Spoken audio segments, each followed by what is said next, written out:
ახლა ამ წუთებში კვლავ გრძელდება აღნიშნული საპროტესტო აქცია.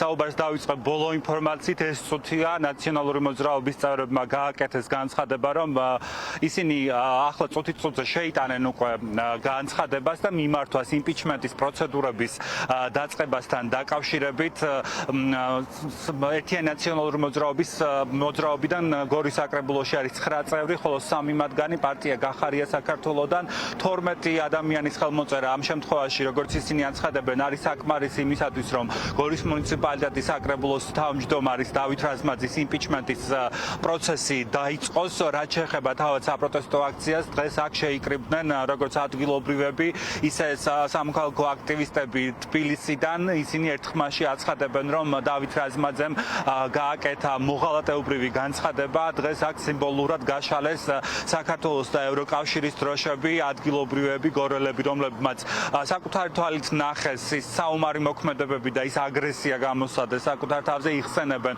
2008 წლის აგვისტოს ომის მოვლენებს, როგორ აწიოკებდნენ ქალებს და ბავშვებს რუსი ფორმიანები და აი ამ ყველაფრის ფონზე განსაკუთრებით შეურაცხმყოფელი და მოღალატეობრივი არის დავით რაზმაძის აღნიშნული განცხადება, ინტერვიუ, რომელიც გორის მუნიციპალიტეტის საკრებულოს თავმჯდომარემ New York Times მისცა. ამ აღნიშნული ამბიდან მალევე რაზმაძე სოციალურ ქსელში გამოეხმაურა აღნიშნულ ინტერვიუს და ბრალი დასდო ჟურნალისტ, თუმცა მოგვიანებით ტელე-პირველს New York Times-ის რედაქციამ უპასუხა, რომ 90 წუთიანი ინტერვიუ არის დავით რაზმაძის და ყველაფერი არის სიტყვა-სიტყვით ნათარგმნი, ანუ წყალი არ გაუვა იმ ფაქტს, რომ რაზმაძემ ნამდვილად მშვიდობის მყოფელები უწოდა შეიარაღებულ რუს ფორმიანებს, რომლებიც განსაკუთრებული აგრესიით იყვნენ გამორჩეულები, ძარცვავდნენ, იპარავდნენ და აწიოკებდნენ ადგილობრივ მოსახლეობას ზუსტად 17 წლის წინ 2008 წლის აგვისტოს თვეში. FSB-ს ავადმყოფმა აგენტმა გაბედა და აქედან ბოდიში დაუანონსა რუს ნაძირლებს, მე სხვანაირად არ ვიცი, სხვა სიტყვას ფიზიკურად ვერ გამოვიყენებ და აი ამ ბოდიშის გაგრძელება არის დავით რაზმაძის მადლობა და შემდგომ უკვე გაგრძელების სახით მოყვება მდინარაძის მიერ დაანონსებული ურთიერთპატიების შედეგად მიღწეული, ასე თქვა, ტერიტორიების დაბრუნება და რომელ ურთიერთპატიებაზე ლაპარაკობს და რომელ ბოდიშზე ლაპარაკობენ, აი ეს დეზერტირები. ყველაფერი ემსახურება უბრალოდ ქართველი ერის გამოთაყვანებას და 2-4-4-ია რუსეთი არის დამპყრობელი, ოკუპანტი, აგრესორი, ომი დაიწყო რუსეთმა და შესაბამისად ამას არ ჭირდება რაღაცა ბევრი ექსპერტობა, ძალიან მარტივია. სხვა ყველაფერი უბრალოდ ეს არის დეზინფორმაცია და პროპაგანდა. ის რაც ბატონმა რაზმაძემ იკადრა ყოველგვარ ფსკერს დაღმა ჩასვლაზე მიუთითებს, ფსკერთანაც ვერ გავათანაბრებ.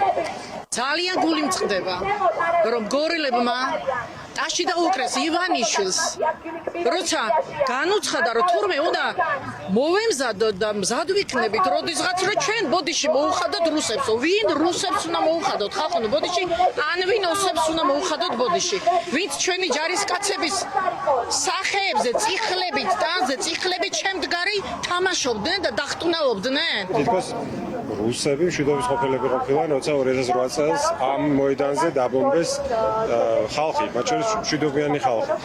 და ჩვენ მე მგონი, რომ ეს არ უნდა დავტოვოთ პროტესტის გარეშე, არც ერთი ძალაუფლების მქონე ადამიანის გაჩერება თავის ადგილზე არ შეიძლება, რომელიც ასეთ რაღაც გადაგებს.